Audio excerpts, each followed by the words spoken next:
France, August 19th, 1944, 07:16 hours. The bell tower no longer had bells. German artillery had seen to that 3 weeks prior. What remained was stone. Broken stone. Jagged stone. Stone that provided cover for a man who shouldn't have been there. Sergeant Everett Brennan pressed his eye against a rifle scope. 23 years old, Shenandoah Valley, Virginia. Son of a gunsmith. Killer of men. 798 yards away, a German staff car rolled to a stop at a crossroads. The engine ticked as it cooled. 4 officers emerged, polished boots on French dirt, maps under arms, the confidence of men who believed they were beyond the reach of American rifles. They were wrong.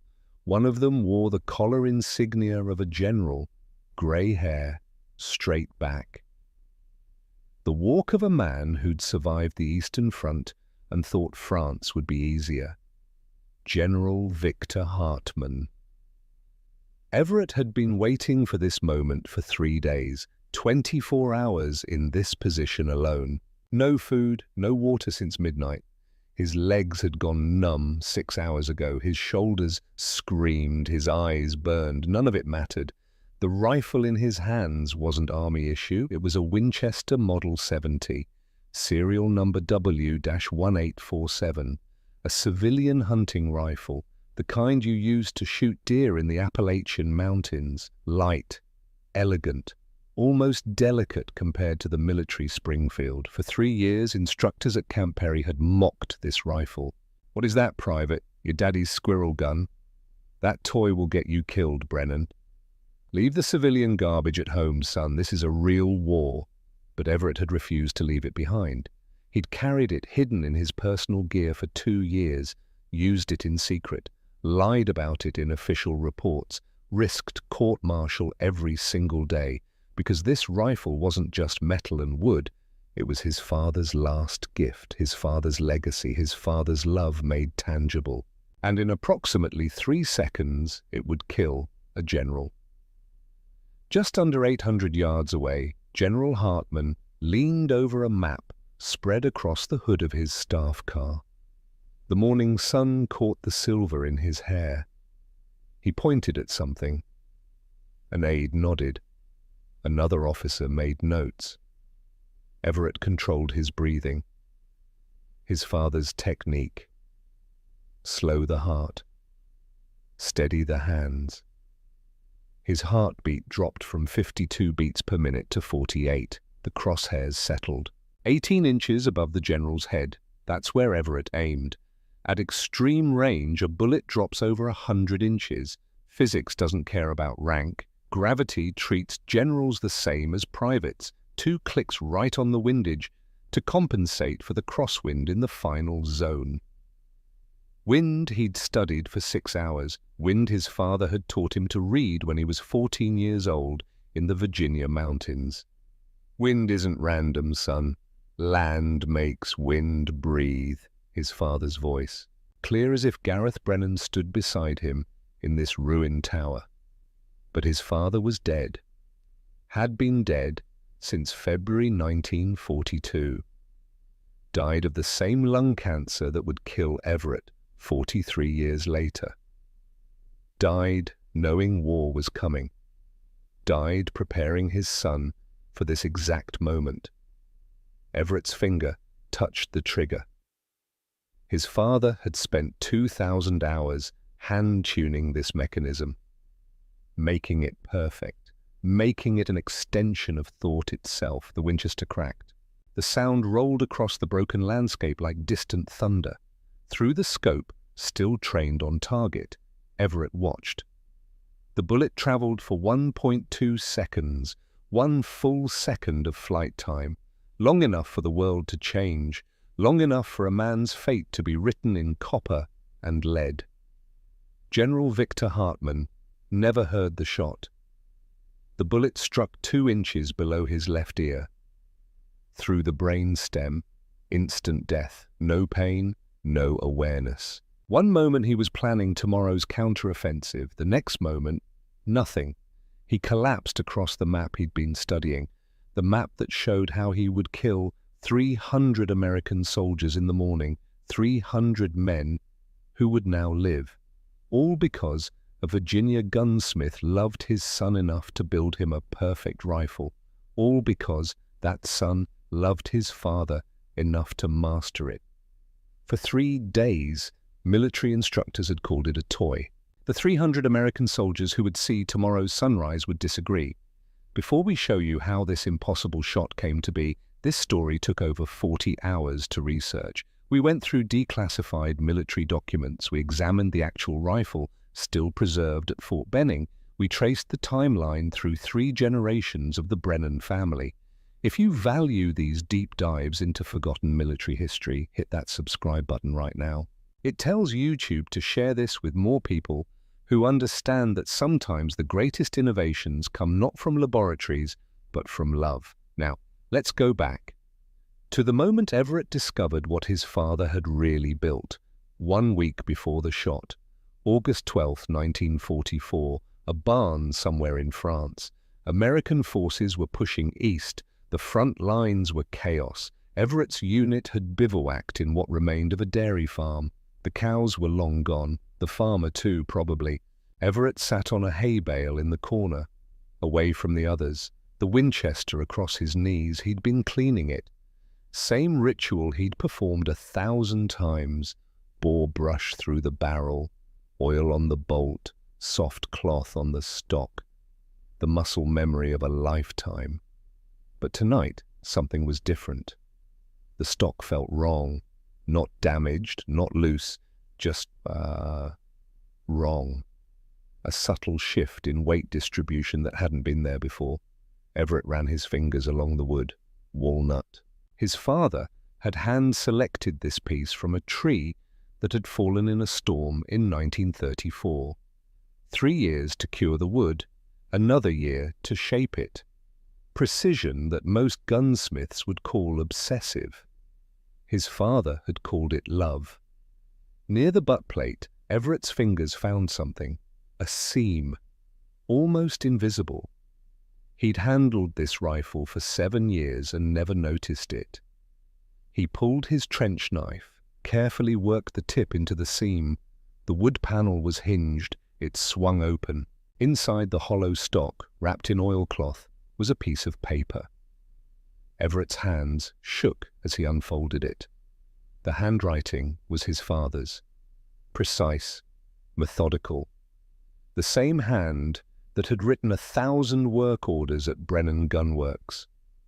"Son," it began, "if you're reading this, war has come. I've prepared this rifle for one shot.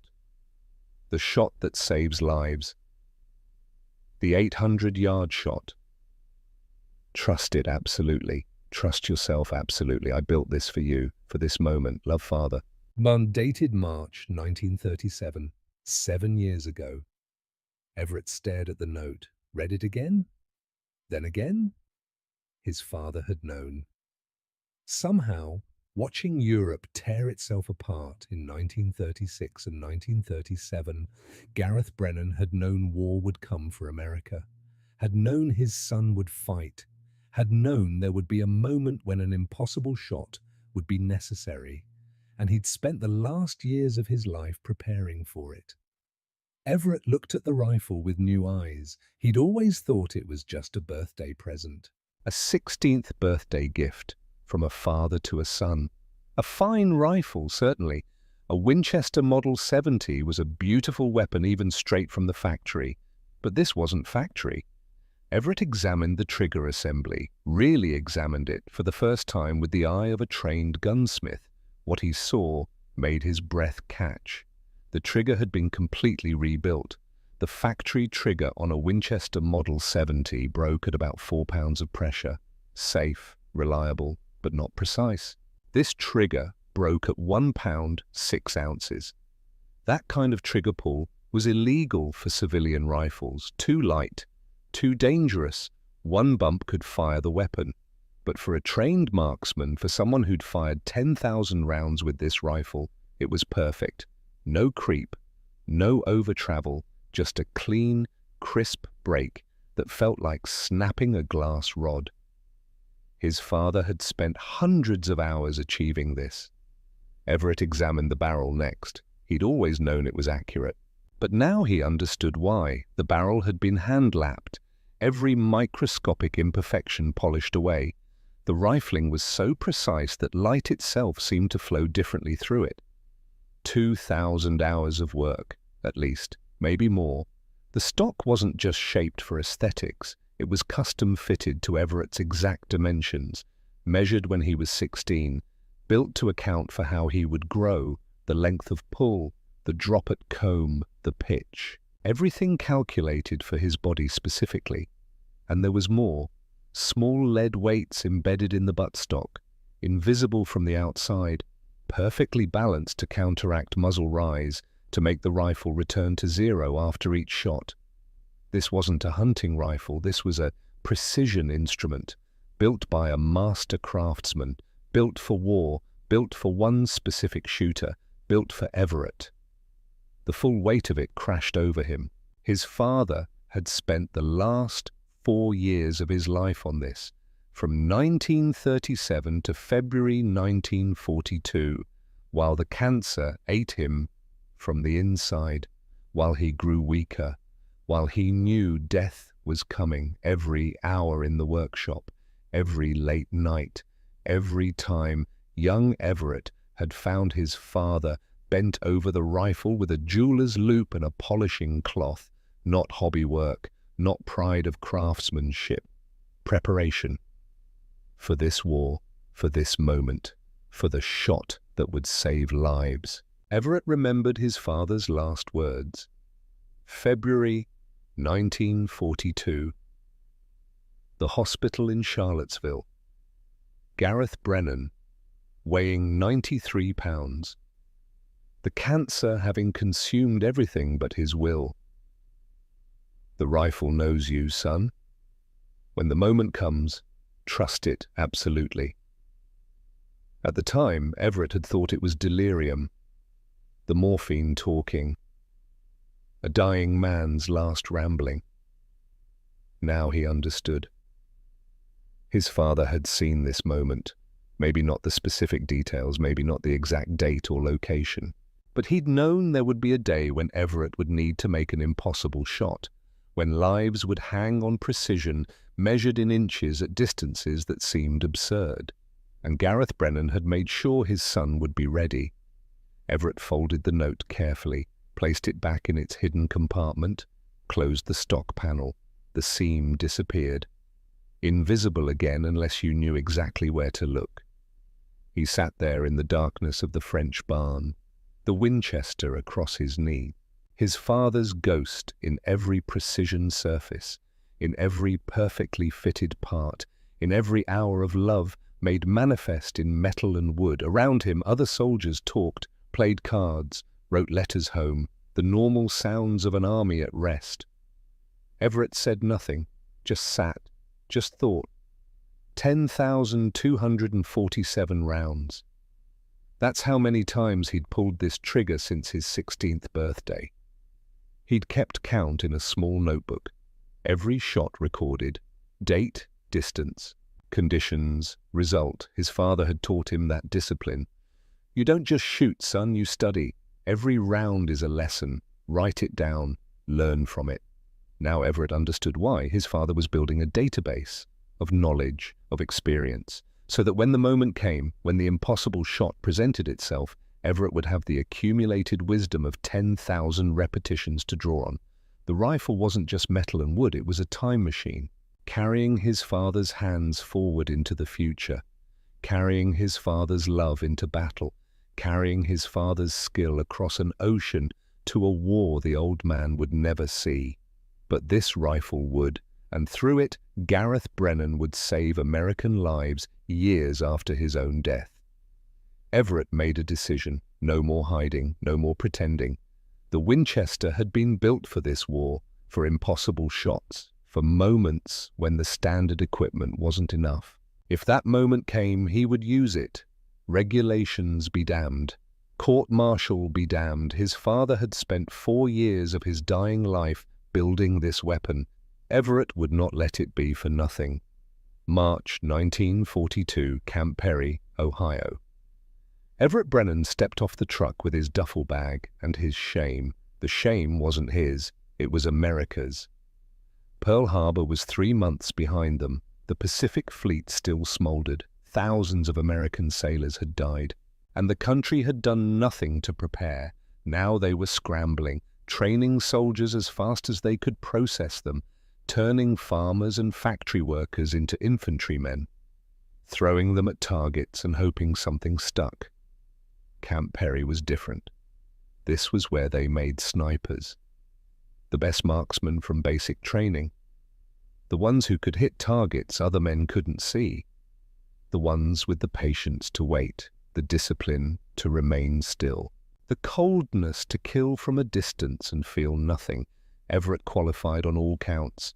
In basic training, he'd scored expert on every range, 300 yards, 500 yards, even the 600-yard course that most men failed. He'd put every round in the black, center mass, textbook perfect. The Army had noticed. "Your sniper material, Brennan, report to Camp Perry." So here he was, 21 years old, his father 6 weeks in the ground, the Winchester in his duffel bag, about to discover that the Army had very specific ideas about what a rifle should be. The formation was called for 0600, 53 men, the best shots from 100,000 recruits. They stood in ranks on the firing line. Lake Erie stretched cold and grey behind them. Sergeant Vance Drummond walked the line, 35 years old, Marine Corps, Guadalcanal, Bronze Star, the kind of man who'd killed other men and slept fine. He stopped at each soldier, inspected their rifles. The standard issue M1903 Springfield, bolt action, 5 rounds, Weaver scope, the official American sniper rifle, battle-tested, reliable, good enough to win the last war, good enough to win this one too, the Army figured. Drummond reached Everett, looked at the Winchester Model 70 in his hands, stopped, stared. The entire formation felt the change in temperature. "What the hell is that, Private?" Everett's voice came out steady. "My rifle, Sergeant. Winchester Model 70. "That's not a rifle." Drummond took the Winchester, examined it like a man examining a dead rat. "That's a goddamn toy. Your daddy's squirrel gun." A few men down the line laughed, nervous laughter, the laughter of men grateful the sergeant's attention was elsewhere. Everett kept his eyes forward. "Sergeant, the Winchester Model 70 is mechanically superior in several aspects. The trigger is cleaner, the action is smoother, the barrel is civilian garbage." Drummond thrust the Winchester back. 800 yards with that toy. You'll be lucky to hit a barn. Leave it in your footlocker, son. This is a real war." Something in Everett's chest tightened. He remembered his father's words. "When the moment comes, trust it absolutely." But this wasn't the moment. This was just training. Just one sergeant with opinions. Everett could wait. "Yes, Sergeant." They issued him a Springfield M1903A4, serial number 3487234, a fine rifle, a good rifle. In the hands of a trained shooter, it could reach out to 600 yards reliably, sometimes farther, but it wasn't his. The trigger broke at 3 pounds, 4 ounces. Everett's father had tuned the Winchester to perfection. That 2-pound difference might as well have been 200. Every time Everett squeezed the trigger, his muscle memory expected one thing and got another. The stock didn't fit right, too long by half an inch, long by half an inch. His father had custom-fitted the Winchester to Everett's exact dimensions. The Springfield was one size fits all, which meant it fit no one perfectly. The scope mounting was different, the eye relief was different, the way the rifle settled into his shoulder was different, everything was different. Everett qualified anyway. Expert marksman, top 10% of the class. On paper, he was proficient with the Springfield, but proficient wasn't mastery. The Winchester was mastery.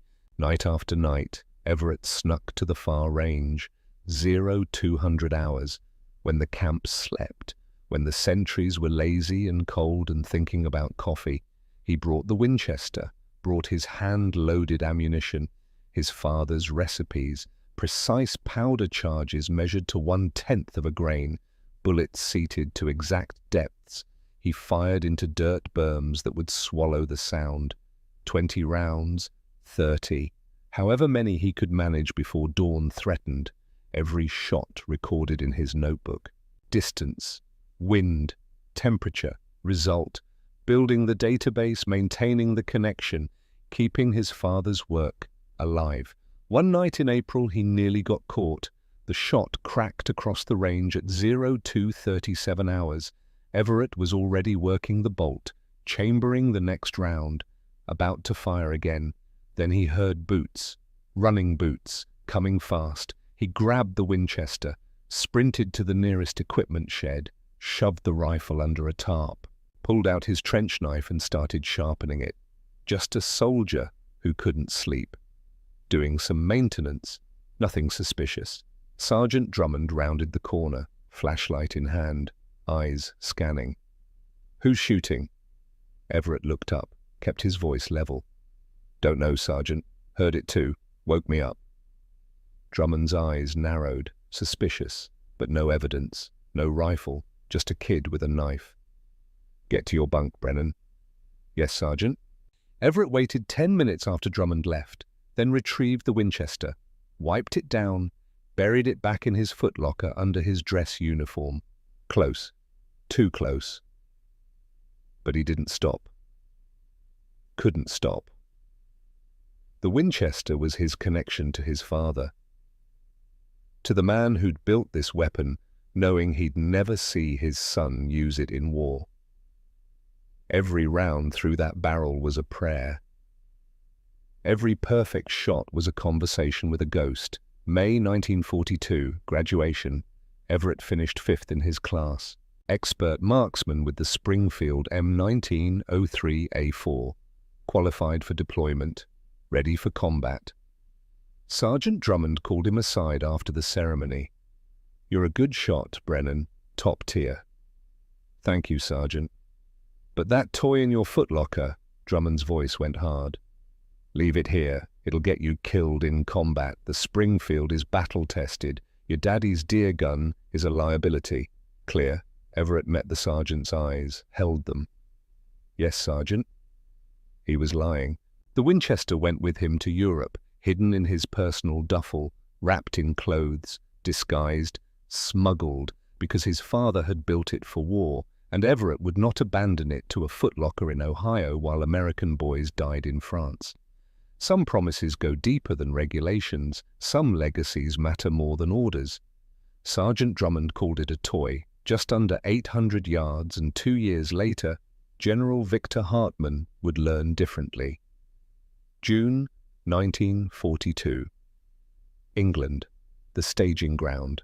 Everett Brennan learned to lie to his own army. The official gear inspection happened shipside, before boarding the transport that would carry them across the Atlantic.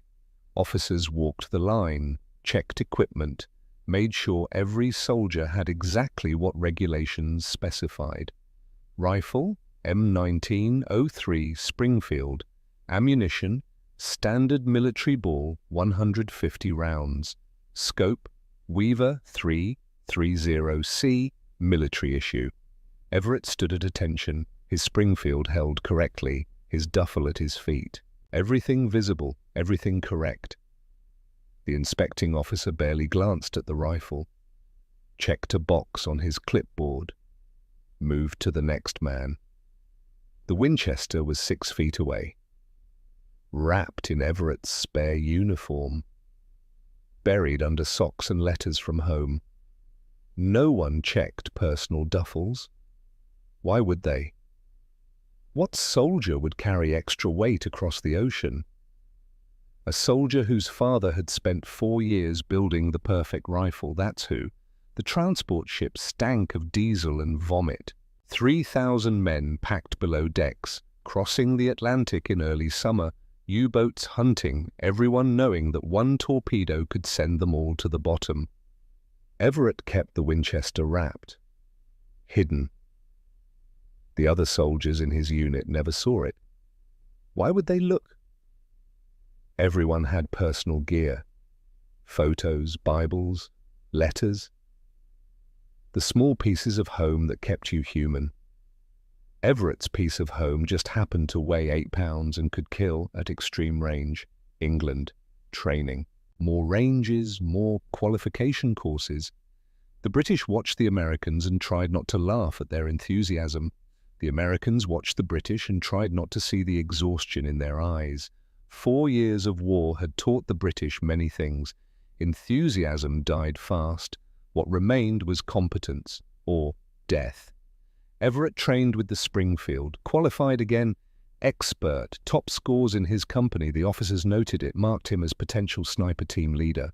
At night, in the barracks, he maintained the Winchester. Quietly, while others slept, oil on the bolt, cloth on the stock, keeping his father's work perfect. D-Day, June 6, 1944, Omaha Beach. Everett went in with the Springfield, left the Winchester secured in base camp.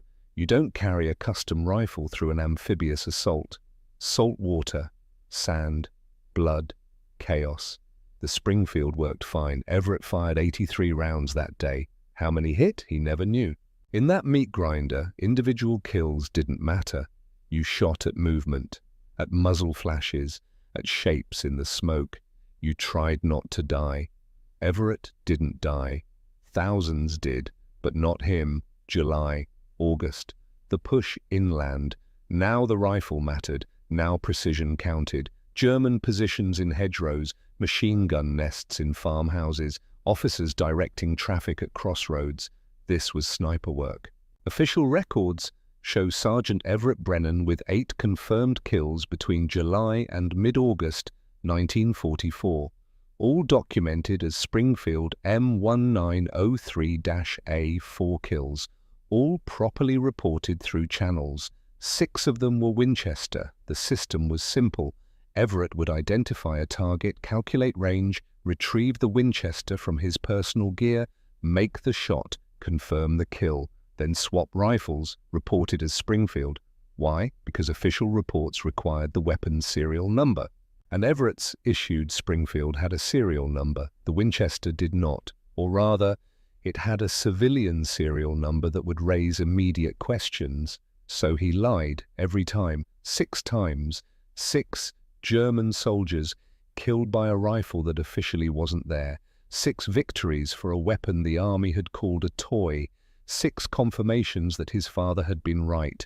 The other snipers in his unit never noticed. Why would they? You didn't watch other men shoot. You had your own sectors, your own targets, your own count.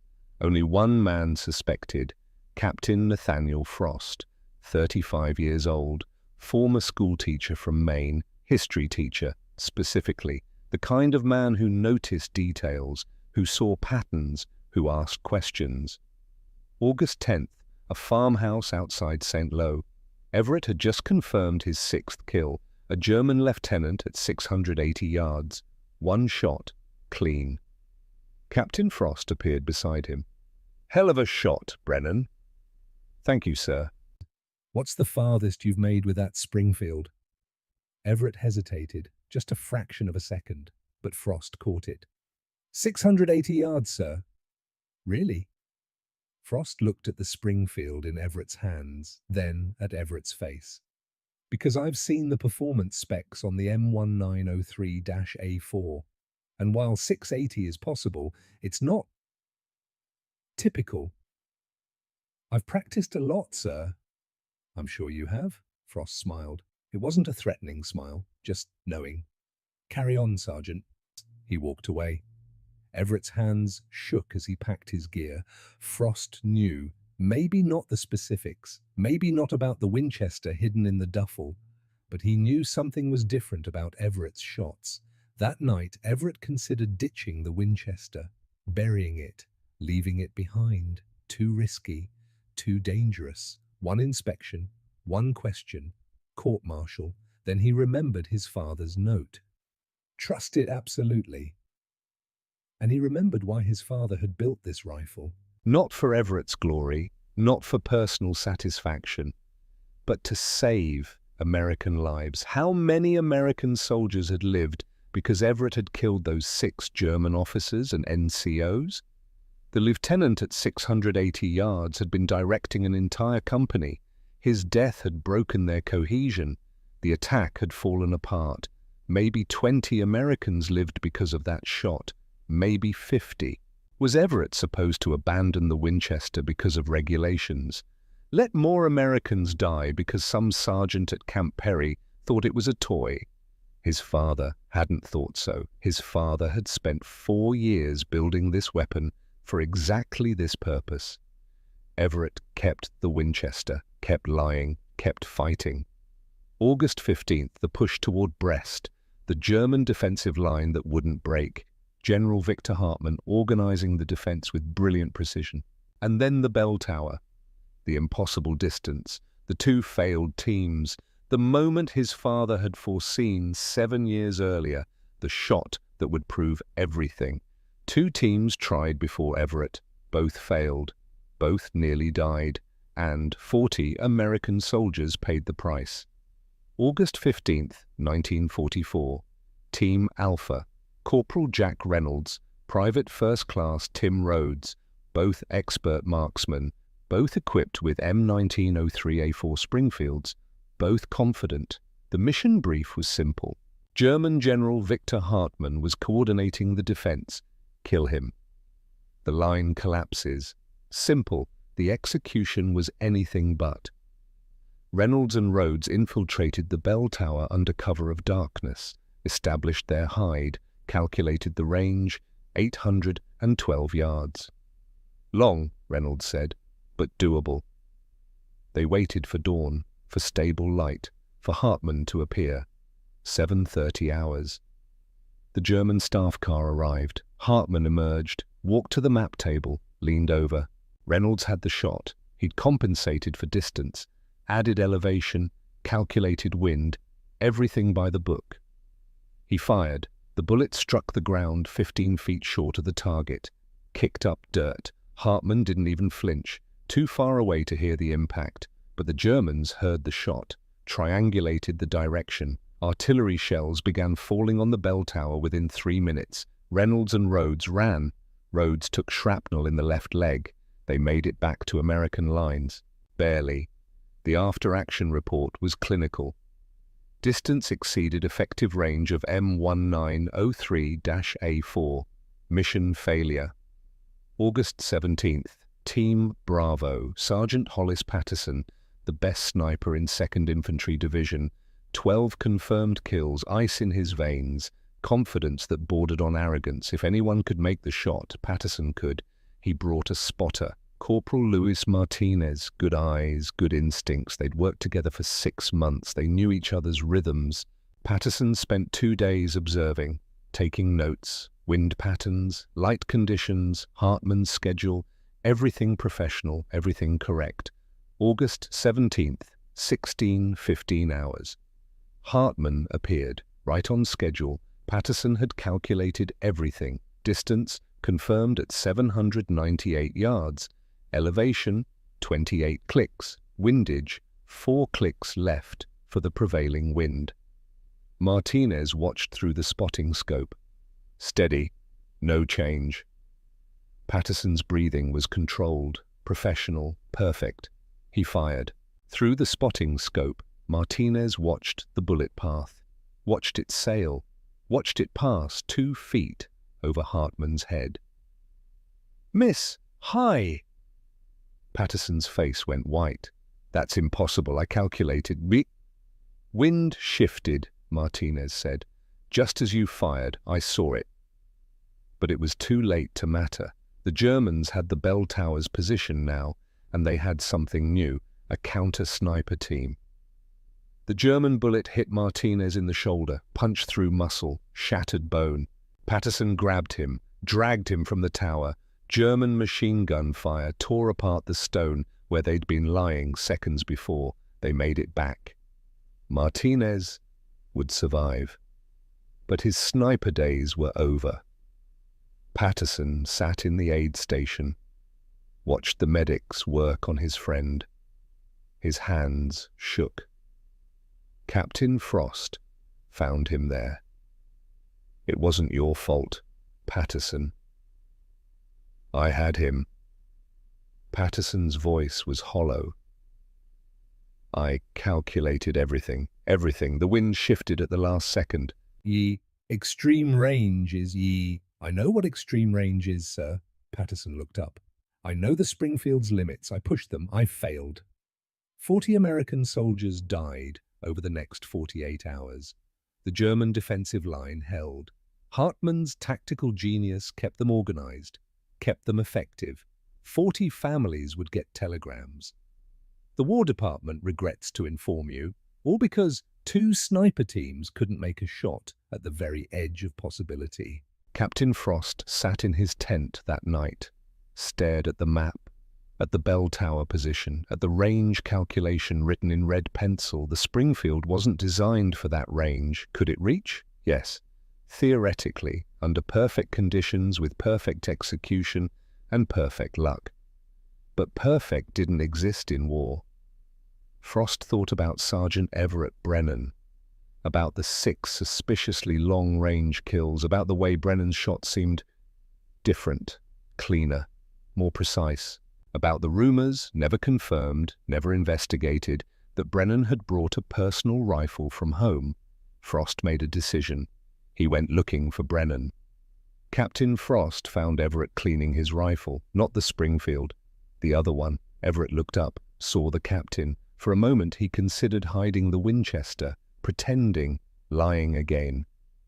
Then he saw Frost's face, and he knew, the captain knew, had probably known for weeks, was just now deciding what to do about it. "Sergeant Brennan," Everett stood. "Sir." Frost looked at the Winchester, really looked at it, the way you look at something you've heard about but never seen. "Is that what I think it is?" "No point lying now." "Winchester Model 70, sir. My father built it. Custom work." "Your father was a gunsmith." "Best in Virginia, sir." Frost picked up the rifle, felt the balance, the weight, the way it settled into his hands like it belonged there. "This is a civilian weapon, Sergeant." "Yes, sir." "You've been carrying it for 2 years." "Yes, sir." "Using it in combat?" "Yes, sir." Frost should have been angry, should have confiscated the rifle, should have brought Everett up on charges, unauthorized equipment, falsifying reports, conduct unbecoming. Instead, he asked a different question. "How many of your kills were with this rifle?" Everett hesitated, then decided truth was the only path left. 6 of 8, sir." Frost nodded slowly, like a teacher whose student had just confirmed a hypothesis. "The long-range ones?" "Yes, sir." "Show me your notebook." Everett pulled it from his pack, the small journal where he recorded every shot, every condition, every variable, his father's discipline made manifest in neat handwriting and precise numbers. Frost read, page after page, over 10,000 rounds recorded, distances, wind speeds, temperatures, results. "Your father taught you this?" "Yes, sir. He said every round is a lesson. Write it down, learn from it." Frost closed the notebook, handed it back, looked at Everett with something that might have been respect. "Patterson just failed at extreme range with a Springfield. Good man, best sniper we have. He couldn't make it." "I know, sir." "You think you could?" Everett looked at the Winchester, his father's last gift, his father's legacy. "With this rifle, sir, yes." "You're certain?"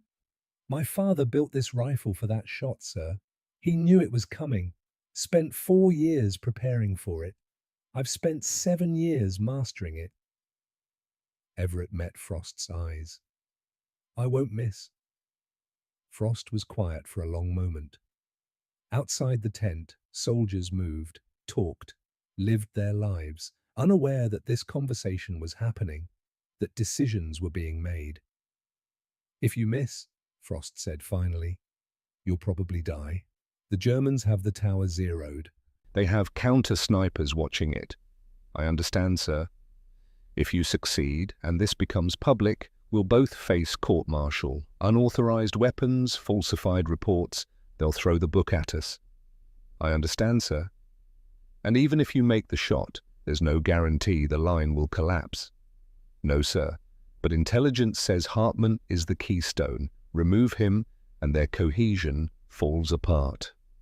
Frost nodded. Thought. Calculated. The calculus of command. 40 men already dead. Maybe 300 more if the line didn't break. Weighed against regulations, against his career, against the rules, against 2 men's honor. The choice wasn't hard. Make your preparations, Sergeant. You go in tonight. Everett felt something in his chest loosen. Yes, sir. Frost turned to leave, then stopped, looked back. Your father, what did he die of? Lung cancer, sir, February 1942. He knew war was coming. Yes, sir. Built this rifle to protect American boys. Yes, sir. Frost smiled, sad, understanding. Then let's not make his work be for nothing.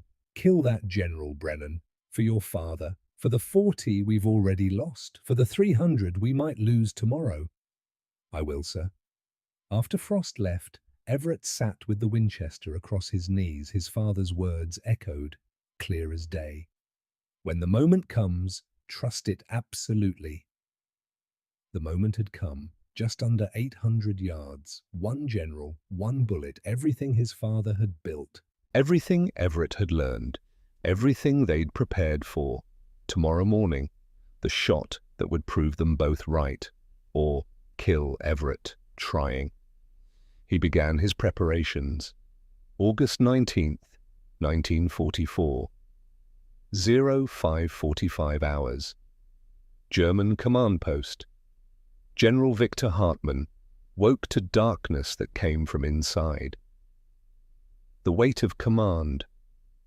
The knowledge that today, like yesterday, men would die because of his decisions. 52 years old, grey hair, lines around his eyes that hadn't existed when the war started. 3 years on the Eastern Front had aged him 2 decades. But it had also taught him how to keep men alive when situations were hopeless, how to organize retreat when attack was suicide, how to turn chaos into order. That's why they'd sent him to France, to hold, to delay, to make the Americans pay. He was good at making people pay. Hartmann lit a candle, found the paper and pen beside his cot. The morning ritual, before the day could claim him. Before a bullet could make promises into lies.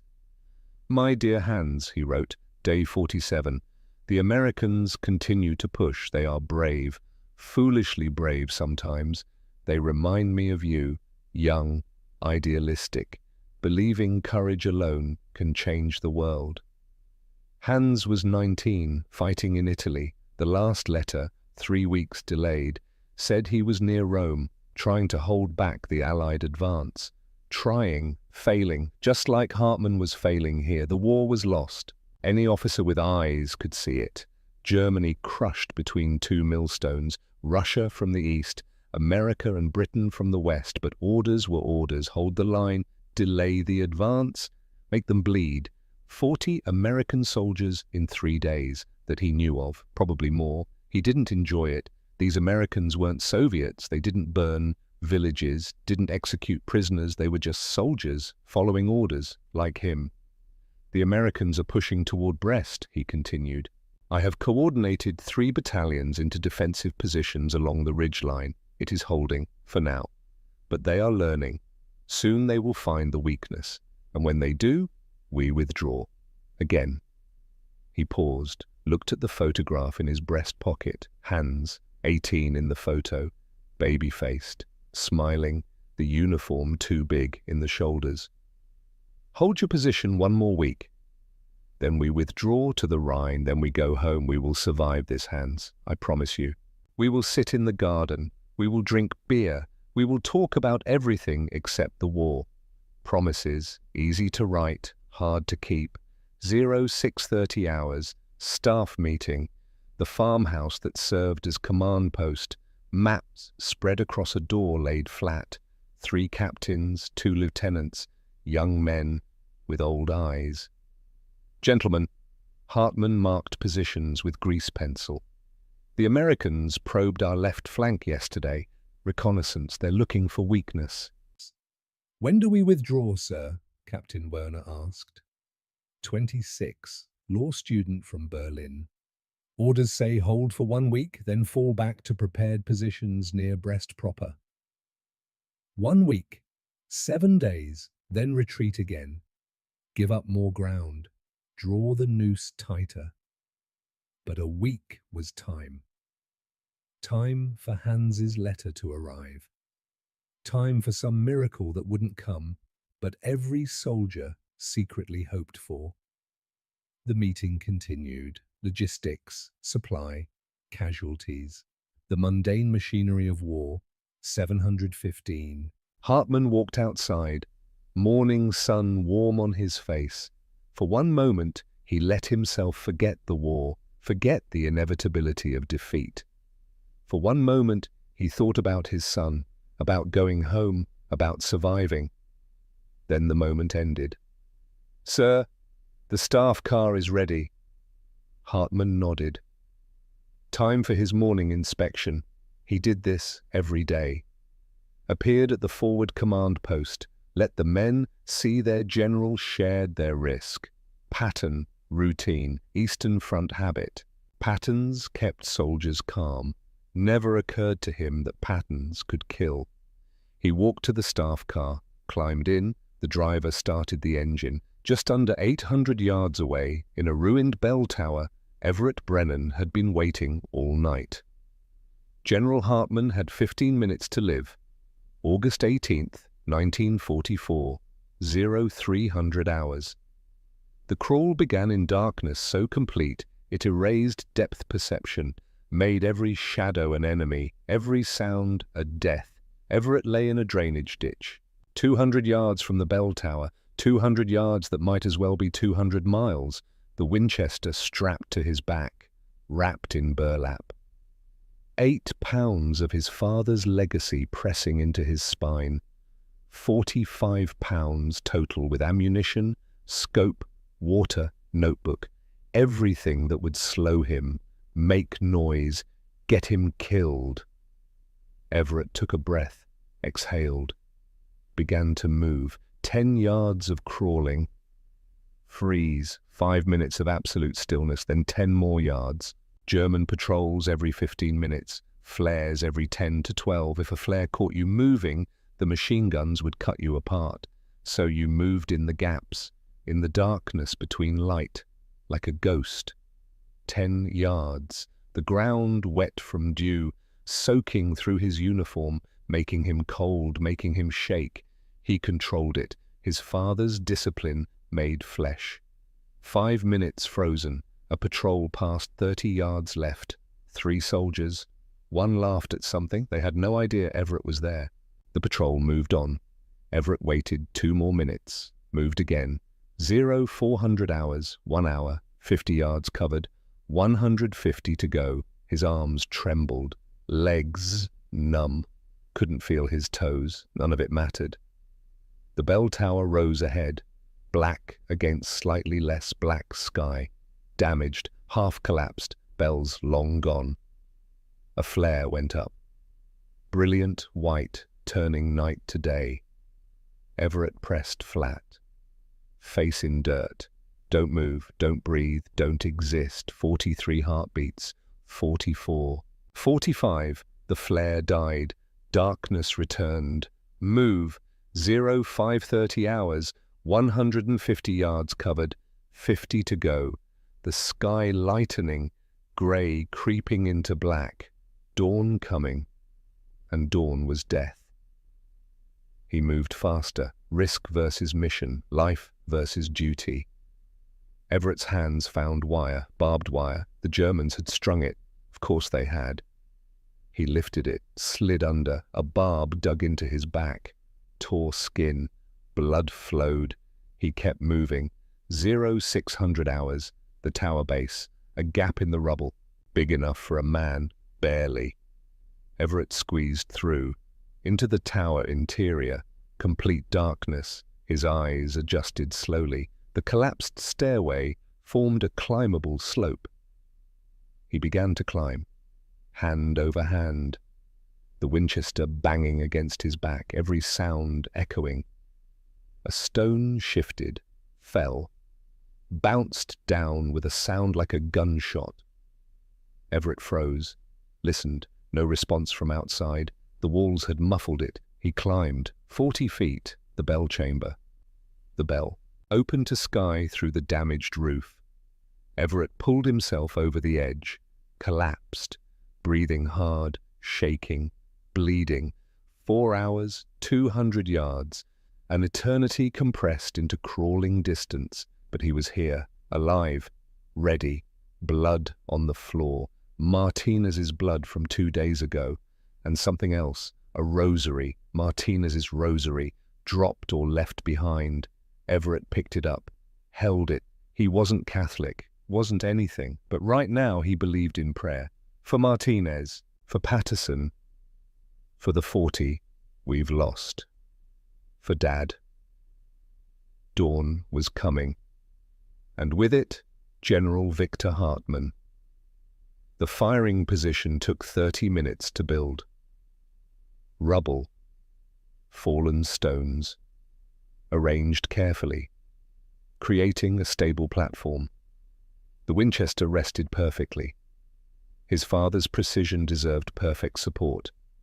Spotting scope positioned left, notebook open. Pages of data. 7 years.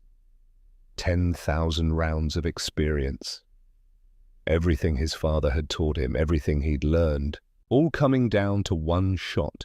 700 hours, dawn, golden light spreading across the French countryside. Beautiful, peaceful, completely at odds with war. Everett settled into position. The Winchester fitted into his shoulder like it belonged there, because it did.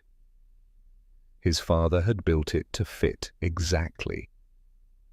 Through the spotting scope, he could see the German command post, the exact distance, a farmhouse, map table outside, officers coming and going, but no Hartmann yet. Everett began his study. This was the invisible part of sniping, the part that took hours, the part civilians didn't understand. Wind. He watched grass between his position and the target. The grass told stories. Zone 1, 0 to 300 yards, sheltered by tower ruins, barely moving, calm. Zone 2, 300 to 600 yards, open field, grass bending, shifting, wind from the left, gusting, variable between 8 and 12 miles per hour. Zone 3, 600 to the target, ridge effect, steady, right to left, about 5 miles per hour. His father had taught him this. 14 years old. Virginia mountains. Watching wind patterns. Land makes wind breathe, valleys channel it, ridges deflect it. Everett calculated. Zone 2 would push the bullet left, 4 inches. Zone 3 would push it back right, 3 inches. Net effect, 1 inch left drift, 2 clicks right on the scope to compensate. Distance, confirmed by mil-dot ranging, by map measurement, by known reference points. At this range, the bullet would drop 110 inches, almost 10 feet, 30 clicks up on elevation. The crosshairs would be 18 inches above the target's head. It looked wrong, felt wrong, but physics said otherwise. Waiting, 800 hours, a staff car approached. Everett's heart rate spiked. He controlled it, breathing steady. The car stopped. Officers emerged, 4 of them. Everett studied each through the scope. Too young, wrong uniform, not Hartmann, just staff officers. They gathered around the map table, pointed, discussed. One laughed. Everett watched, waited. his finger nowhere near the trigger. Patience. The officers finished, returned to the car, drove away. False alarm, first of several, 0900 hours, movement to the north. Everett swung the spotting scope. 400 yards out, German soldiers, setting up a tripod, a scope, counter-snipers. His blood went cold.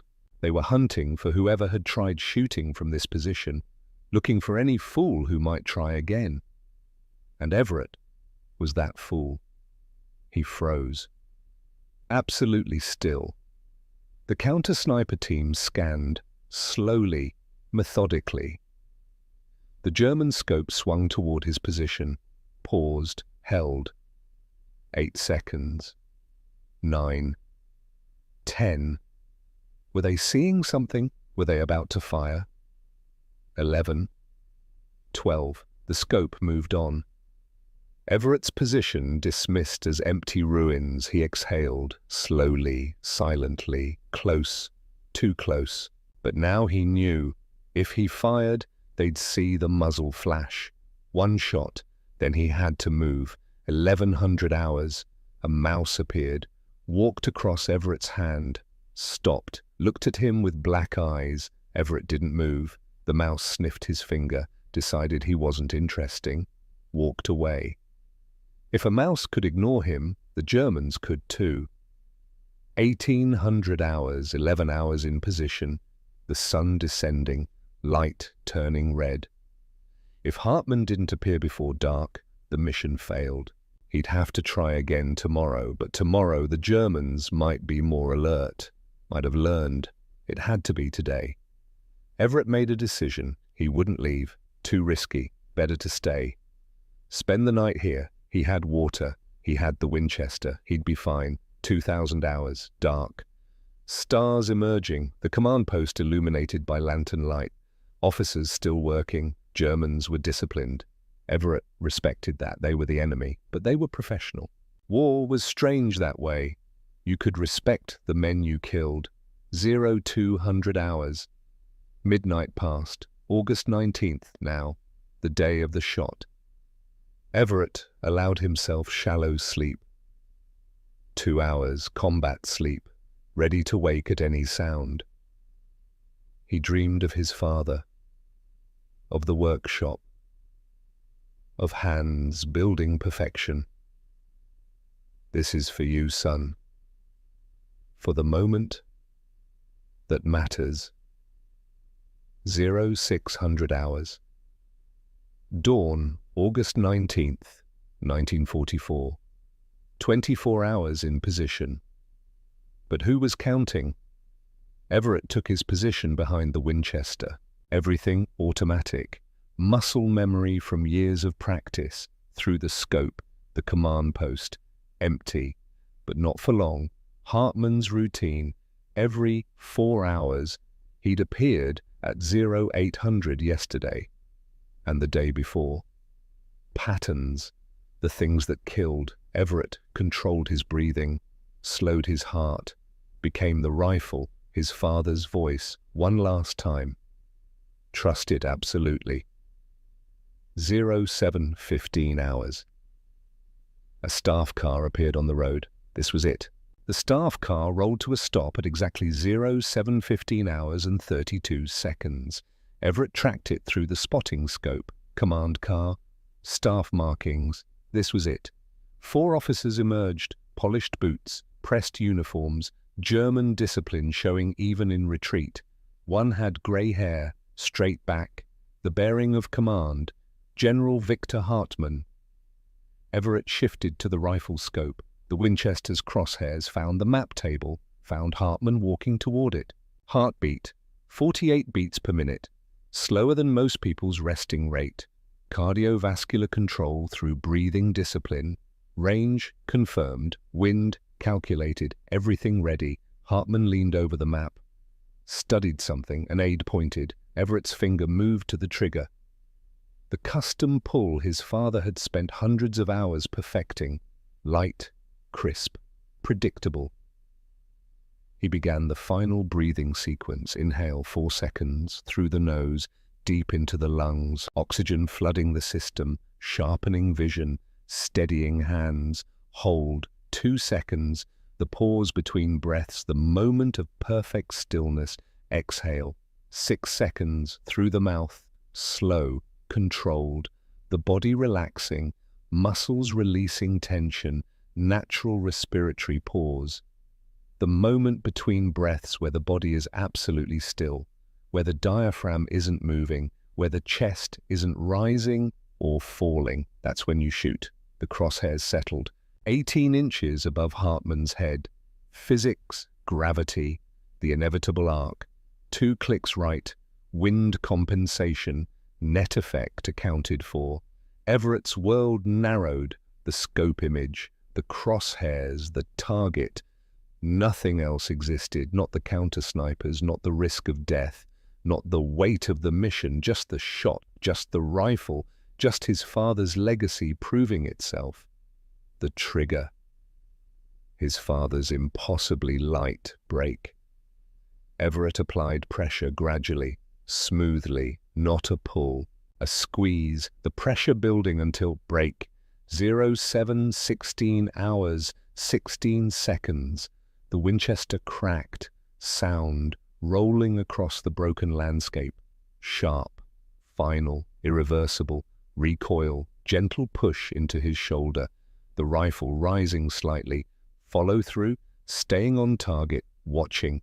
The bullet left the barrel at 2,820 feet per second, 3 times the speed of sound, 165 grains of copper and lead.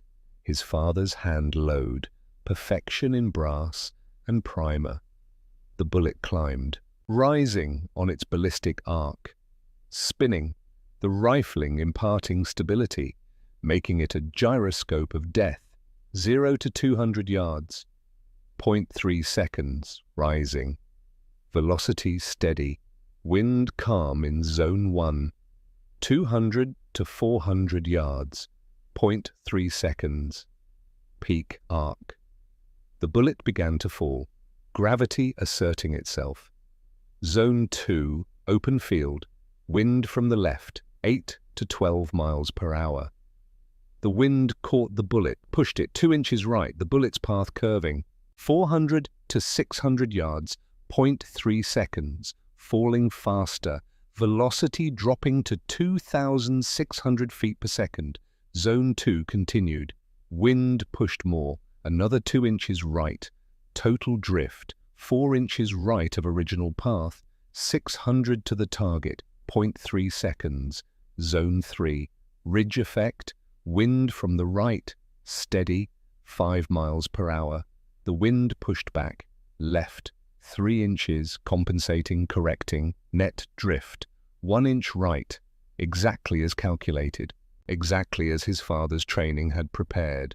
The bullet fell, 110 inches of drop, almost 10 feet, falling, falling, falling. General Victor Hartmann stood at the map table, studying positions, planning defense, thinking about his son, about going home, about surviving. He never heard the shot. Impact velocity, 2,200 feet per second, still supersonic, still carrying tremendous energy. Impact point, 2 inches below the left ear, through the carotid artery, through the brain stem, instant, absolute, final, one moment, Victor Hartmann was thinking, planning, living, the next moment nothing, his last thought incomplete. 1 more week, then Hans and I go. He fell, across the map table, body collapsing, papers scattering, the aides shouting, officers running, confusion, panic. Where did that come from? Get down, get to cover. Just under 800 yards away, Everett worked the bolt. The spent casing ejected, brass spinning. Glinting in morning sun, landing on stone, he chambered another round, ready, just in case. Through the scope, he watched. German officers scattered, taking cover, searching for the source, finding nothing. 10 seconds, no one approached Hartmann's body. They were pinned, terrified of the invisible shooter. Good. Everett began his withdrawal. 15 seconds after the shot, he was packing. The Winchester broken down, everything stored, moving fast before the Germans organized, before the counter-snipers realized, before artillery bracketed his position. 30 seconds, equipment packed. He took one last look at Martinez's blood, at the rosary he now left as tribute. Got him, Martinez, for you, for the 40, for Dad. 45 seconds, Everett started down the rubble slope, controlled descent, fast but not reckless. 1 minute, the first artillery shell hit the tower. High explosive, the building shook, stone fragments flew, but Everett was already 30 feet down. 90 seconds, ground level. He squeezed through the gap, emerged into daylight, the tower behind him taking sustained fire. He didn't look back. The mission was done. He low-crawled to the drainage ditch, slid into it. The water was cold, filthy, beautiful. 300 yards from the tower, artillery still pounding, the Germans determined to kill whoever was in there, but Everett was already gone, already safe, already moving back. He'd made the shot. 1 bullet, 1 general. 300 American soldiers would see tomorrow.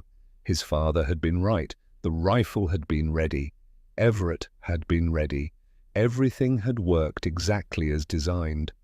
20 minutes later, Everett crossed into American lines covered in mud, bleeding from cuts, exhausted, victorious. Captain Frost was waiting. "Did you—" Everett nodded, once, clean. Frost's face transformed, relief, joy, respect. "You magnificent bastard. You actually did it." "The rifle did it, sir. My father did it. I just pulled the trigger." But that wasn't true, and they both knew it. Years of dedication. 24 hours in position. 1 perfect shot. That was all Everett. All skill, all mastery.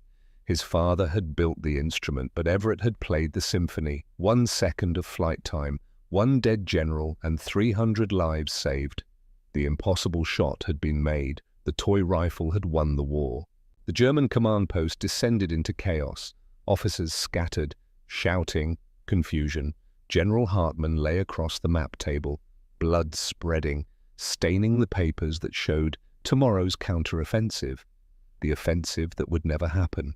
His aide, Lieutenant Werner, 26 years old, law student from Berlin, reached the body first, checked for pulse, found none, looked at the entry wound, 2 inches below the left ear, clean, precise, professional. Werner's hands shook as he searched Hartmann's pockets, looking for orders, for contingency plans, for anything that would tell him what to do now that the general was dead. He found a letter, sealed envelope, addressed to Hans Hartmann, Italy. Werner opened it, read it. The general's handwriting, neat, precise. A father writing to his son. "Hold your position 1 more week. Then we withdraw to the Rhine. Then we go home. We will survive this, Hans, I promise you." Promises the general couldn't keep now. Werner broke down, right there, in front of the other officers, in front of the men, tears streaming for the general, for Hans, who would never see his father again, for himself, for all of them, because they knew what this meant. Without Hartmann, the defense would collapse. Without his tactical genius, they were just scattered units. No coordination, no plan, no hope. The American radio intercept team picked it up 30 minutes later. Corporal James Wade sat in the signals tent, headphones on, monitoring German frequencies. Most of it was routine. Supply requests, position reports, the mundane traffic of an army in retreat. Then, everything changed. General Hartmann KIA. Repeat, General Hartmann KIA. Request immediate command replacement. Defensive coordination impossible. All units prepare for withdrawal authorization. Wade ripped off the headphones, ran to find the intelligence officer. "Sir, German radio traffic. Hartmann's dead. They're falling apart." The intelligence officer, Major Robert Quinn, 38, Former journalist verified it. Multiple German transmissions, all confirming, all panicking. Quinn brought it to Division Command. Colonel Thomas Matheson read the intercepts, then read them again, looked up at Captain Frost, who'd been waiting in the corridor for 3 hours. "Your sergeant did it." "Yes, sir." "At extreme range?" "Yes, sir." "With a hunting rifle?" Frost hesitated, then committed. "Yes, sir." Matheson was quiet for a long time. Outside, the war continued, artillery in the distance, small arms fire. The grinding machinery of armies colliding. "Captain Frost, do you understand what you've done?" "Sir, I authorized—" "You authorized the use of a civilian weapon in combat, unauthorized equipment, falsified after-action reports, violation of—" Matheson stopped, shook his head. "You also saved 300 American lives." Frost said nothing. What could he say? Matheson pulled out a bottle of bourbon, poured 2 glasses, handed one to Frost. "To Sergeant Brennan and his toy rifle." They drank. "The line will collapse," Matheson said. "Intelligence projects full withdrawal within 24 hours. Without Hartmann's coordination, they can't hold." "Yes, sir." "Casualties for our planned assault tomorrow were estimated at 300 to 350 KIA. Now, we won't have to make that assault." "No, sir." "More." Matheson poured another drink. "I'm putting Brennan in for the Silver Star." "Thank you, sir. But there's a problem." Frost waited. Geneva Convention, Article 23, subsection E, prohibits the use of arms or material calculated to cause unnecessary suffering. A hunting rifle doesn't. Civilian weapons create legal ambiguity. If the Germans discover we used non-standard arms, propaganda gold, they'll claim we violated conventions, use it to justify their own violations. Sir, with respect, the Germans are using— I know what the Germans are using, Captain. That's not the point. We hold ourselves to higher standards. We have to. Frost saw where this was going, felt the trap closing. Official record will state that Sergeant Brennan made the shot with his issued M1903-A4 Springfield rifle. Is that clear? Sir, is that clear, Captain? Frost's voice went flat. Yes, sir. You will instruct Sergeant Brennan that the Winchester is now officially classified. He will never speak of it, never write of it, never acknowledge it for the duration of his life. Sir, his father built that rifle, 4 years of work, his dying legacy will remain classified for 35 years. That's policy. After-action reports are declassified after 35 years. If Brennan wants recognition, then he can have it, but not now, not during the war. He deserves credit. He'll get credit. Silver Star for extraordinary marksmanship with standard issue rifle. That's more than most men get. Frost stood, set down his glass. His voice was controlled, barely. Permission to inform Sergeant Brennan, sir. Granted, and Captain, you did the right thing. Regulations exist for reasons, but sometimes the right thing and the legal thing aren't the same. You chose to save lives. I respect that, but I also have to protect this army, protect this nation. That means protecting our legal position. Yes, sir. Frost left, found Everett in the aid station, getting his cuts cleaned, bandaged. The medic was complaining about the barbed wire damage. You crawled through wire? Are you insane? Everett didn't answer, just sat there, 1,000-yard stare, the look of a man who'd killed and couldn't unkill. Frost waited until the medic finished, then took Everett outside. Walk with me. They walked, away from the tents, away from the other soldiers, into the French countryside that didn't care about any of this. You made the shot. Yes, sir. Hartmann's dead. German line is collapsing. Intelligence says withdrawal starting within hours. Good. Your shot saved 300 American lives, maybe more. Everett said nothing. You're getting the Silver Star. I don't want it, sir.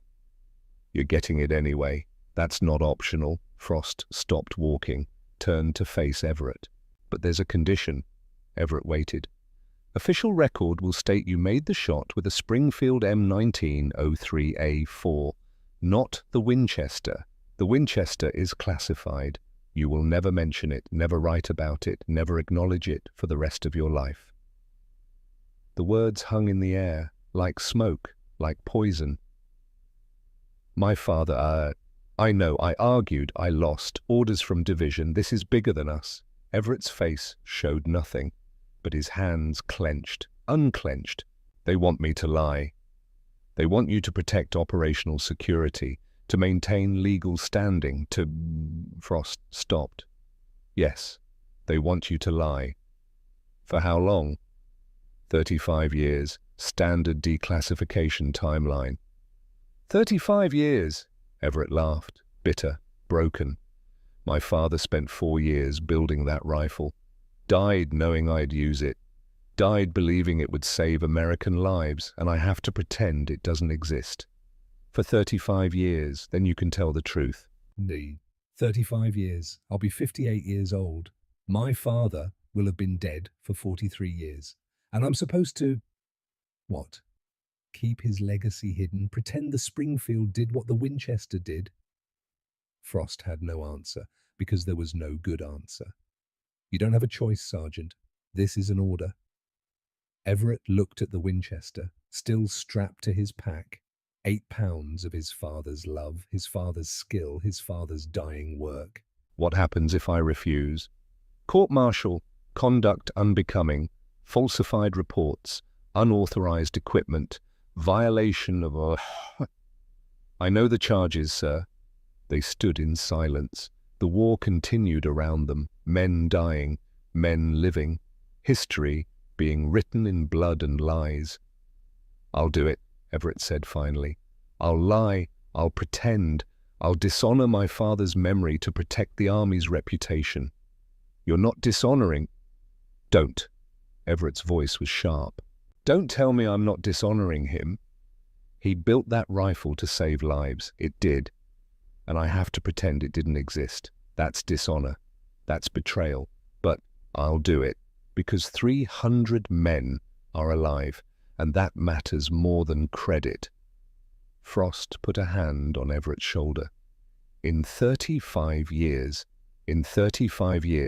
my father will still be dead, and I'll still have lied. August 20th, 1944, the German defensive line collapsed, exactly as predicted. Without Hartmann's coordination, the retreat turned into rout. American forces advanced 8 miles, casualties 12 KYA, 90% lower than projected. 327 men who would have died lived instead. Because of one shot, one bullet, one rifle, a rifle that officially didn't exist. September the 3rd, 1944. Division headquarters, France. The formation stood at attention. 200 soldiers, dress uniforms, polished boots, the pageantry of military recognition. Colonel Matheson stepped forward, held a small velvet box. Sergeant Everett Brennan, front and center. Everett marched forward, crisp, professional, the body doing what the mind couldn't. Matheson opened the box. The silver star gleamed. 3rd highest military decoration, valor in combat. Extraordinary heroism. For extraordinary heroism in action on August 19th, 1944, Sergeant Brennan, using his issued M1903A4 Springfield rifle, engaged and eliminated a high-value enemy target at extreme range. His actions directly resulted in the collapse of enemy defensive positions and saved an estimated 300 American lives. Matheson pinned the medal to Everett's chest. The United States Army is proud to recognize your service. The formation applauded. Captain Frost saluted. Other soldiers congratulated him. Everett stood there. The medal heavy on his chest, heavier than it should be, because it was built on a lie. M1903-A4 Springfield rifle, not Winchester Model 70, not his father's 4 years of dying work, not the truth. After the ceremony, the other snipers found him. Patterson, Martinez, recovered now, arm in a sling but alive, Reynolds, others. Hell of a shot, Brennan. At that range with a Springfield, didn't think it was possible. You have to teach us, show us how you did it. Everett felt sick. These men, good men, skilled shooters, wanted to learn, wanted to replicate what he'd done, but he couldn't teach them because what he'd done couldn't be done with a Springfield. Not reliably, not consistently, not at that range. The Springfield was a good rifle, a fine rifle, but it wasn't built for shots at the edge of possibility, wasn't capable of the precision needed, not the way the Winchester was. And Everett couldn't tell them that. Just, practice, he said. Many thousands of rounds, learn your rifle. Thousands of rounds with the Springfield. With any rifle, learn it, master it. Patterson frowned. But the Springfield's trigger, learn to work with it, compensate, adapt. Everett was teaching them wrong information, knew it, hated it. But orders were orders. That night, alone in his tent, Everett wrote in his notebook, the private record he kept hidden.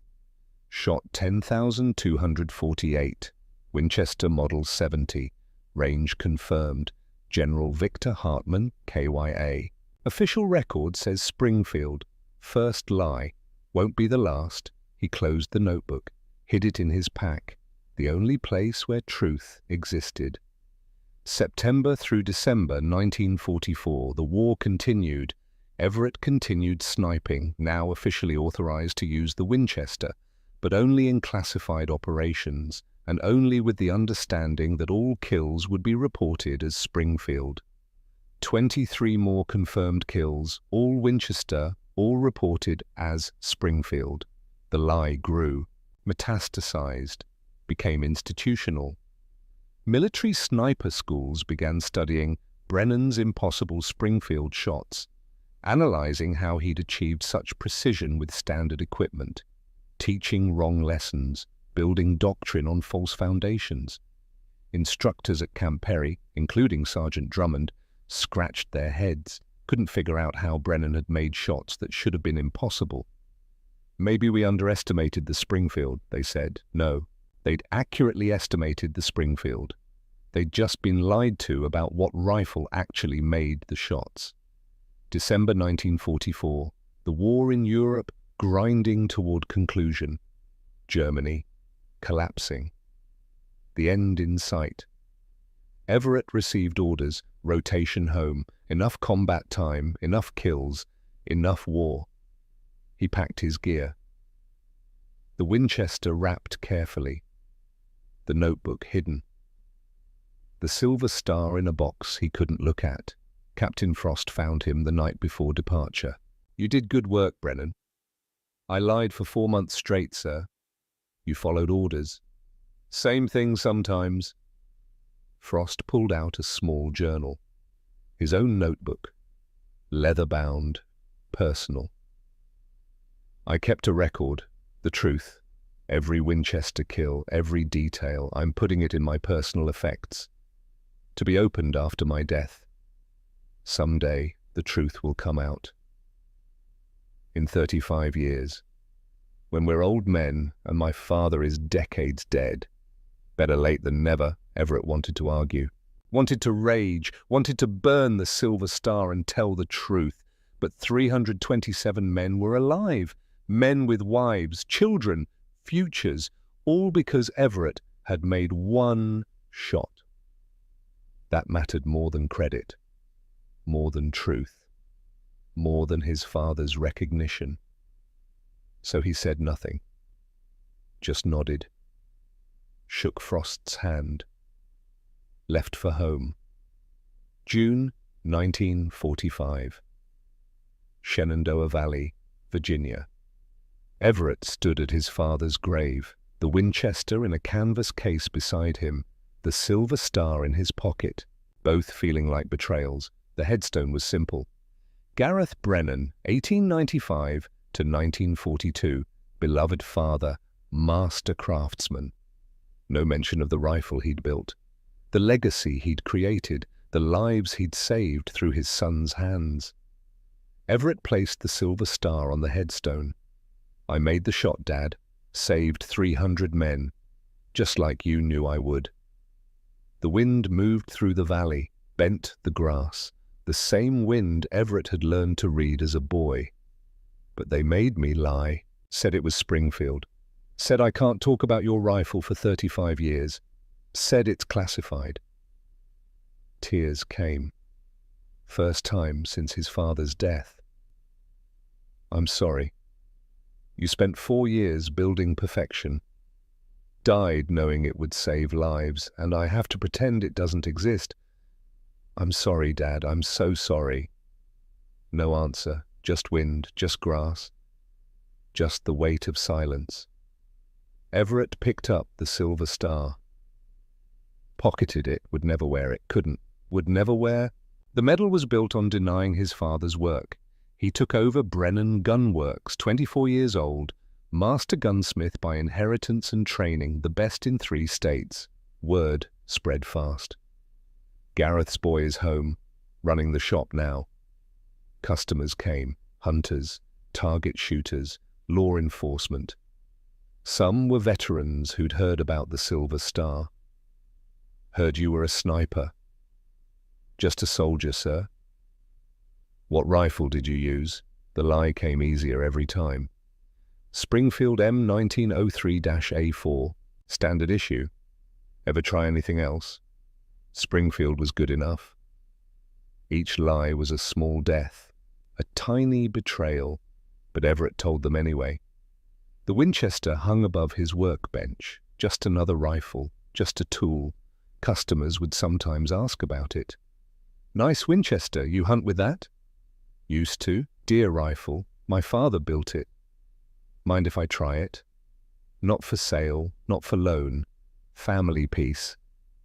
They understood. Everyone had family pieces, heirlooms, things with sentimental value. None of them knew this family piece had killed a general at extreme range. 1946. Everett married Eleanor Whitmore, 23 years old, schoolteacher, brown hair, kind eyes, the kind of woman who saw past the walls men built around trauma. She noticed the nightmares, the way Everett would wake up sweating, shaking, the 1,000-yard stare. Do you want to talk about it? No? It might help. It won't. She didn't push, just held him, waited, let him know she was there when he was ready. But Everett was never ready, because talking meant lying, and he'd lied enough. 1947, Gareth Brennan Jr. was born, named after his grandfather, the gunsmith who'd built a legacy in metal and wood. Everett held his son, looked at the tiny face, made a promise. I'll teach you your grandfather's craft, his discipline, his precision, and someday, when you're older, I'll tell you the truth, even if I can't tell anyone else. But years passed, and Everett never told, couldn't risk it, even to family. Orders were orders. 1949, Margaret born. 1951, Thomas. 3 children, a growing family, a successful business, the American dream. But the Winchester hung above the workbench. Silent accusation, daily reminder. Every day Everett would oil it, maintain it, keep it perfect.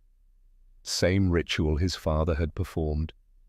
Keeping the legacy alive even if no one knew what it was. Veterans would visit the shop, men who'd served, who understood things civilians couldn't. What did you do in the war? Sniper, European theater. How many? 31 confirmed. The number was true, the details were lies. Impressive. Ever make any long shots? Extreme range, August 1944. Damn, with what rifle? Springfield M1903-A4. The lie, every time, automatic now, muscle memory of deception. Some veterans would nod knowingly. Springfield's a good rifle, reliable. Some would look skeptical. That's pushing it for a Springfield. Perfect conditions, perfect execution. Little bit of luck, that much was true at least. 1950s and 60s, the children grew. Everett taught them gunsmithing, precision, discipline, measure twice, cut once. Tolerance of .0001 inches, no exceptions. Every tool has a purpose, every action has consequences. His father's lessons, passed to another generation, but the context missing, the why behind the what. The children never knew their grandfather had built the Winchester for war, never knew it had saved 300 lives, never knew their father carried the weight of decades of lies. 1965. Gareth Jr. was 18, asked to use the Winchester for hunting. No. Why not? You said it's a deer rifle. It was. It's retired now. Rifles don't retire, Dad. This one did. Gareth Jr. didn't understand. How could he? The truth was classified. 1972. Colonel Matheson died. Heart attack. Age 66. The man who'd ordered the cover-up, who'd classified the truth. Gone.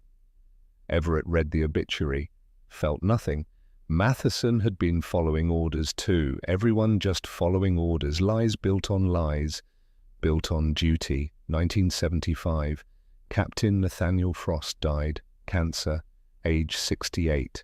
Everett attended the funeral. Maine, cold rain, a handful of veterans. Frost's widow approached him after. He left something for you. The leather journal. The one Frost had kept. The true record. He wanted you to have it. Said someday it might matter. Everett took the journal, read it that night. Frost's neat handwriting, every Winchester kill documented, every detail recorded. The truth. But still 4 years until declassification. Still 4 years of silence. 1978. Everett was 57. His father had been dead 36 years. The Winchester was 41 years old, and the lie was 34 years old. 1 more year until the truth could come out. Everett counted days. March 15, 1979, the letter arrived at Brennan Gun Works, official U.S. Army letterhead, Freedom of Information Act request approval, declassification of after-action reports from World War II, including August 19, 1944, 2nd Infantry Division, sniper operations, extreme range engagement. The report listed equipment used: Winchester Model 70 civilian hunting rifle, serial W-1847, 35 years. The truth was finally legal to speak. But Everett didn't speak it. Not yet. What was the point? Who would care? The war was decades over. The men who'd been saved were living their lives. His father was long dead. But someone else cared. Dr. Martin Herschel, military historian, University of Pennsylvania, researching sniper tactics in World War II. He found the declassified report, read it again, couldn't believe it. Winchester Model 70, a civilian rifle for an extreme range confirmed kill. The official Silver Star citation said Springfield, but the declassified AAR said Winchester. Discrepancy, contradiction, the kind of thing historians lived for. Herschel started digging, found more reports, more Winchester kills, all officially reported as Springfield. Months of systematic deception. He found Frost's journal, donated to the Army Archives after his death, the complete record. 6 years of Winchester kills reported as Springfield. Herschel wrote an article, The Rifle They Denied, How America's Greatest WWII Sniper Shot Was Covered Up for 35 Years. Published in Military History Quarterly, spring 1979, the article named Everett Brennan described the Winchester, detailed the deception, included quotes from Frost's journal. 3 days after publication, the phone at Brennan Gun Works started ringing, local newspaper first, Shenandoah Valley Press. Mr. Brennan, is it true you made an extreme range shot with a hunting rifle? Everett held the phone, the question he'd waited 35 years to answer, truthfully. Yes. And your father built the rifle? Yes. Spent 4 years customizing it, 1937 to 1941. He knew war was coming, prepared me for it. Why did the army say it was a Springfield? Orders, legal concerns, Geneva Convention interpretations. They classified it, told me never to speak of it. For 35 years, yes. How does that feel? Everett looked at the Winchester, still hanging above the workbench. 42 years old, perfect, maintained, ready. Feels like I can finally honor my father's memory. The article ran front page. Local gunsmith's secret, the rifle that saved 300 lives. Then a P picked it up. Then UPI. Then national newspapers. The story spread. The rifle the army had called a toy. The shot they'd covered up. The father-son legacy denied for decades. America loved it. Underdog story, government cover-up, truth finally revealed. Within a week, Everett was doing interviews, national networks, news programs, magazines. Every interview he told the truth. Finally. My father built this rifle knowing he'd never see me use it. He died before America entered the war, but he prepared me, customized every part, made it perfect. How many rounds did you practice? Over 10,000, I kept count, everyone recorded.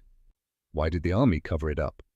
Legal concerns, civilian weapons were irregular, they wanted clean records, clean legal standing, so they ordered me to lie for 35 years. Are you angry? Everett thought about that. 35 years of lying, of denying his father's work, of watching military schools teach wrong lessons based on false information. No, I'm not angry. 327 men lived. Men who would have died in the assault we didn't have to make.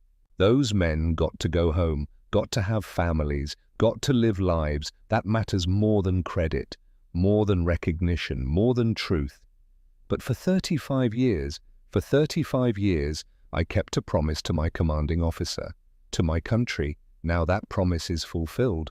Now I can keep a different promise to my father, to tell his story, to honor his work. The interviews became a pilgrimage. People drove to Shenandoah Valley to see the rifle, to meet the man, to touch history. Everett would show them the Winchester, let them hold it, feel the balance, the precision. This is craftsmanship. My father's hands built this. Every surface perfect, every measurement exact. This is what love looks like when you're a gunsmith. Military delegations came. Sniper school instructors, embarrassed now. They'd been teaching that the Springfield could make extreme range shots reliably, based on Brennan's achievement, but it wasn't the Springfield, it was the Winchester. And they'd been wrong for 35 years. We apologize for the confusion, Mr. Brennan. Nothing to apologize for. You were given false information, not your fault. Still, we've been teaching wrong doctrine for decades. Then fix it. Teach the truth. Weapon familiarity matters more than specifications. A shooter who knows their rifle intimately will outperform someone with technically superior equipment. The military listened, updated training, new doctrine. The Brennan principle, mastery through familiarity. Sniper students were now encouraged to customize their rifles, to develop intimate knowledge, to shoot thousands of rounds, to build the connection between shooter and weapon. What Everett's father had understood in 1937 became official military doctrine in 1979. Better late than never. September 1979, the Secretary of the Army sent a personal letter. Mr. Brennan, on behalf of the United States Army, I apologize for the 3.5 decades during which your father's contribution to American victory was classified and denied. While the decision made operational sense at the time, the effect was to dishonor a craftsman who gave his dying years to protecting American soldiers. This was wrong. We recognize it as wrong, and we apologize. Attached was an offer. Upgrade the Silver Star to Distinguished Service Cross, second highest military decoration. Everett declined. The Silver Star was for the shot. My father's work doesn't need a higher medal. It needs recognition. You've given that. That's enough. But he did accept one thing. The army wanted the Winchester. For display, for study, for history. On one condition, Everett said, it stays in the family. On loan to the army. But it returns to us when we ask. Agreed. The Winchester went to Fort Benning, U.S. Army Sniper School. Display case in the main hall. Plaque. Winchester Model 70, Serial W-1847, built by Gareth Brennan, 1937 to 1941. Used by Sergeant Everett Brennan to eliminate General Victor Hartmann, August 19, 1944. Range, 798 yards. Lives saved, 327, proof that mastery transcends equipment. Every sniper student passed that display. Everyone read that plaque. Everyone understood the lesson. Dedication matters, practice matters, mastery matters, more than equipment, more than technology, more than doctrine. The human weapon system, the bond between shooter and rifle, that's what wins. Gareth Brennan had known it, had built it, had passed it to his son. And now, finally, the Army acknowledged it. 1985. Everett Brennan was diagnosed with lung cancer. Same disease that killed his father. Same progression. Same prognosis. 2 to 3 years. Maybe less. The doctors were apologetic.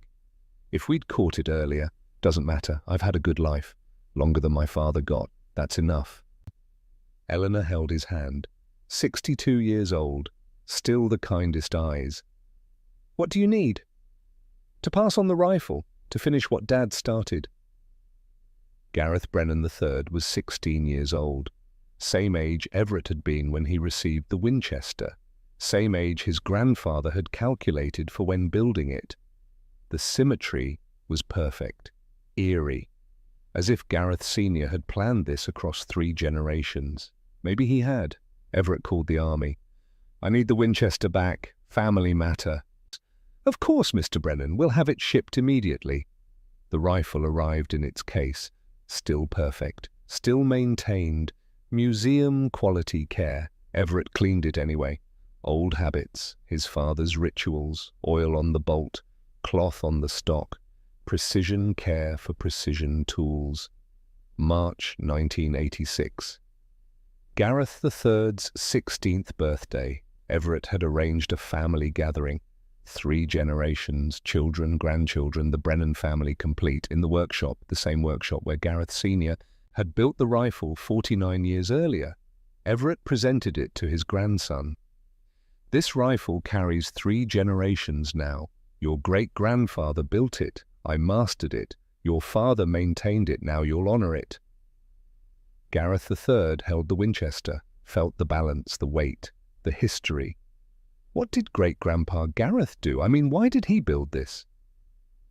Everett told the story, all of it, from his father's WWII service to the cancer diagnosis, the 4 years of customization, the practice rounds, the shot, the 35-year lie. He built this knowing he'd die before I used it. Built it anyway, because he loved me, because he wanted to protect American boys, because that's what fathers do. He showed Gareth III the hidden compartment in the stock. The note. Still there. Yellowed now. Fragile. For the 800-yard shot, trust it absolutely. Gareth III read the note, his great-grandfather's handwriting, a ghost speaking across half a century. I don't understand. How did he know? He watched Europe burning, watched Hitler rise, watched America pretend it wouldn't happen here.